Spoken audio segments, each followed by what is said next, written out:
Halo Sahabat Suara, kembali lagi di Ngorbit, ngobrol bareng bintang tamu.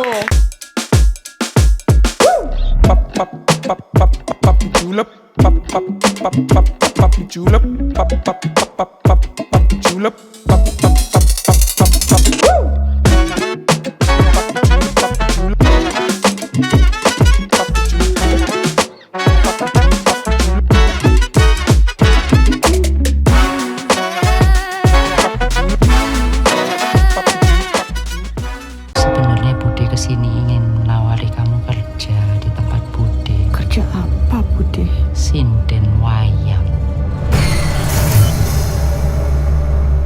Jadi dalam 7 hari ke depan kita akan mengadakan pergelaran wayang ruwat.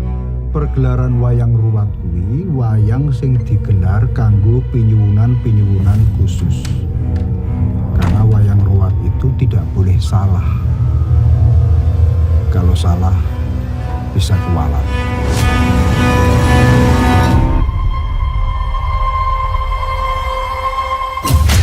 Tidak ada. Saya sudah cuci mobil. Kalau ada sudah saya temukan. Nah, kali ini aku nggak sendiri. Aku lagi sama para pemain dari Danyang Wingit Jumat Kliwon. Boleh Kak, perkenalan dulu dong ke sahabat-sahabat suara.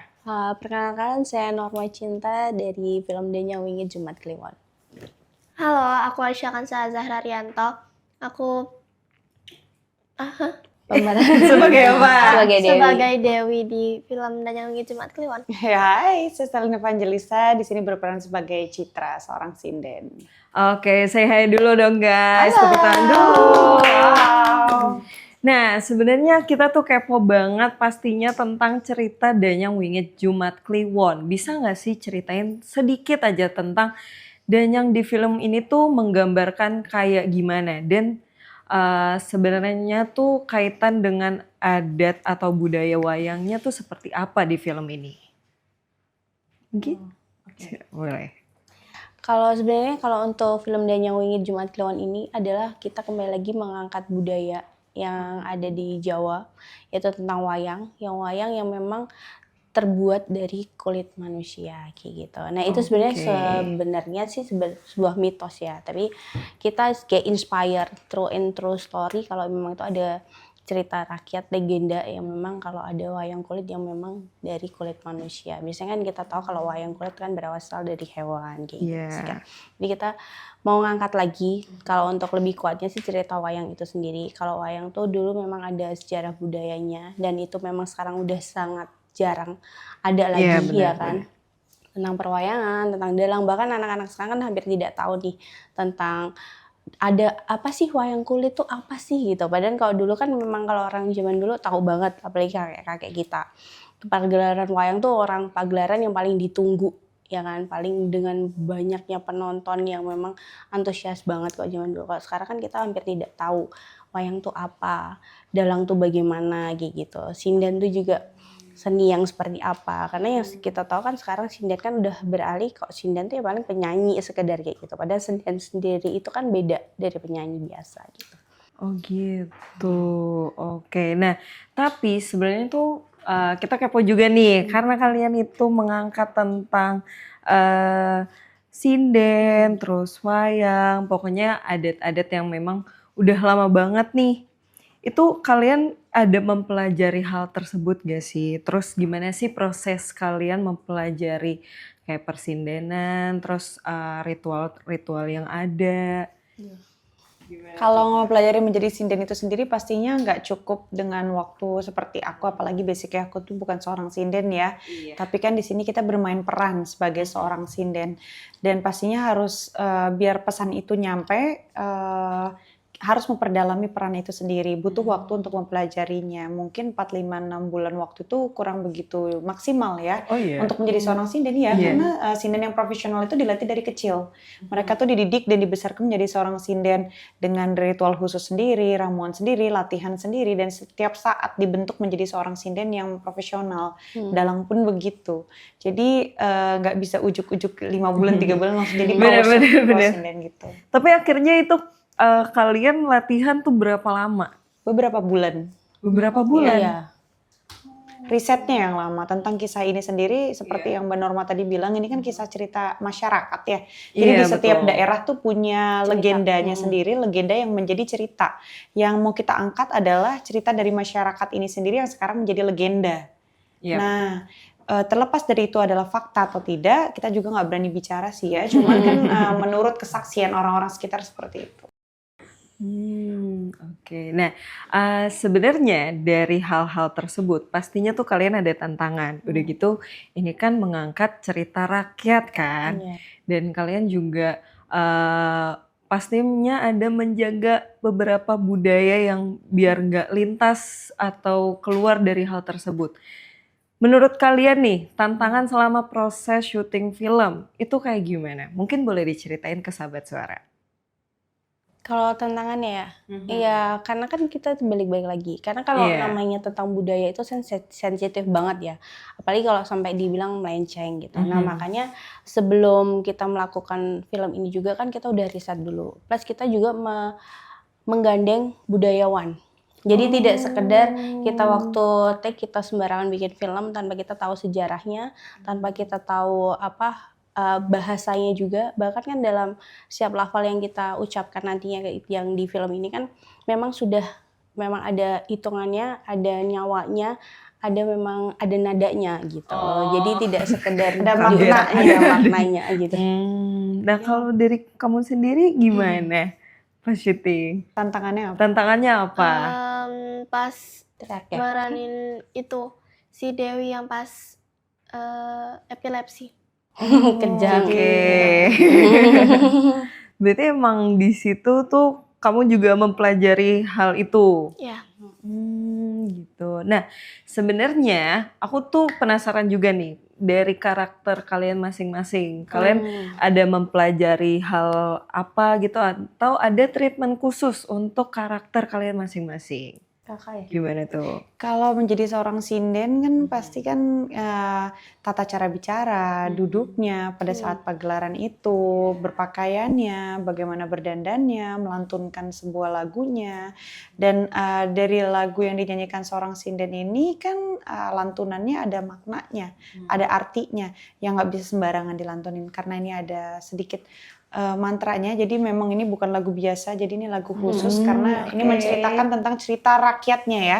Cerita masyarakat sekitar menurut kesaksian mereka seperti itu. Jadi memang pada saat prosesi syuting kita juga dijaga, dilindungi oleh tim ahli yang mengerti spiritualnya.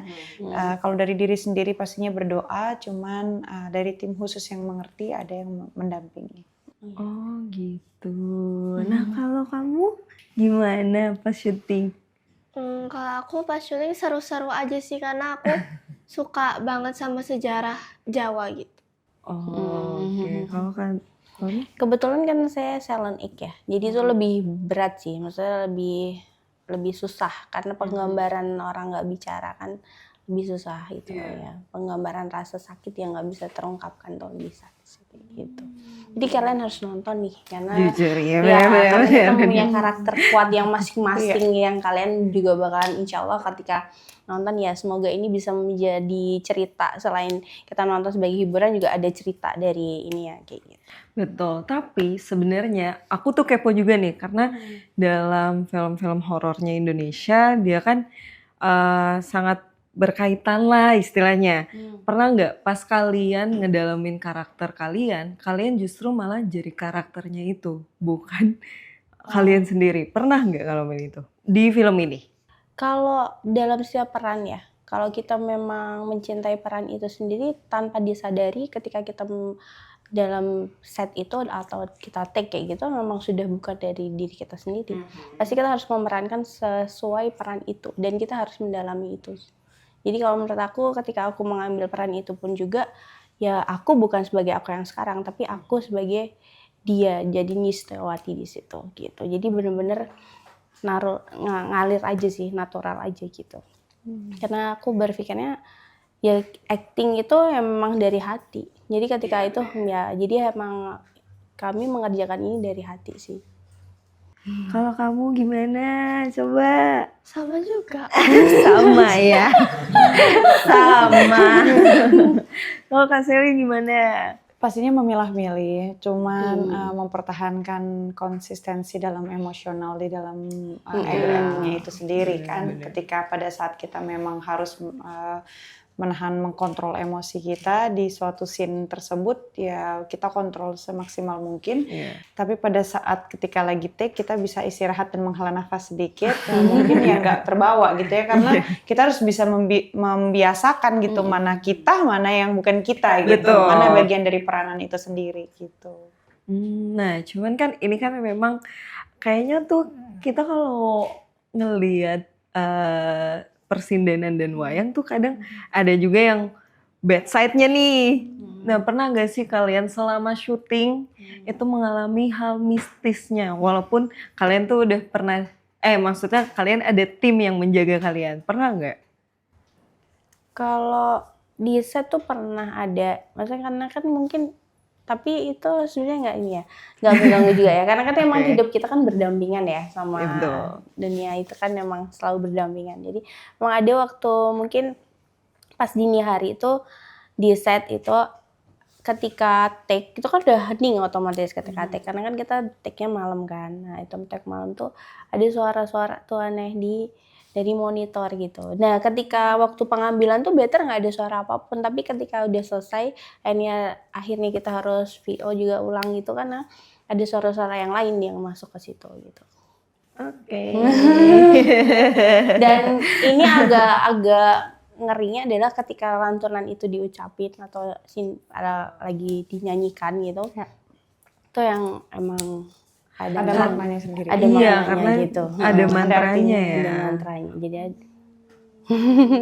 Jadi kan wajib banget nonton, karena ini beda dari horor biasanya yang kalian selalu berpikir horor tuh melulu yang begitu. Nah ini adalah visual. Jadi kalau misalnya kita nonton terus lagunya lagi dinyanyiin, bisa juga nih.